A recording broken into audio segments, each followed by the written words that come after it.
সেটা তো আমরা ডিসাইড করতে পারবো না। কতটুকু চাকরি সেটা তো আমরা আসলে বুঝতে পারছি খোলা মতো তোকে দেখা না সম্ভব।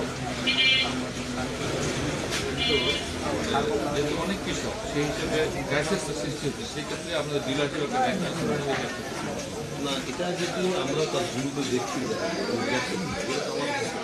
তাহলে তো কৃষক ঠিক আছে হ্যান্ডেলিং করা মানুষের সুবিধা। আপনারা কি প্রায়োরিটি বেসে না, সেটা হয়তো বা চোখ মুখ দেখে আমরা বুঝি যে আমরা এলাকার সে বড় বেশ একটা বেশি দিচ্ছে যে কোনটা তার কোনো দিচ্ছে তার তো ভূমি কতটুকু সেটা মূল্যায়ন করে।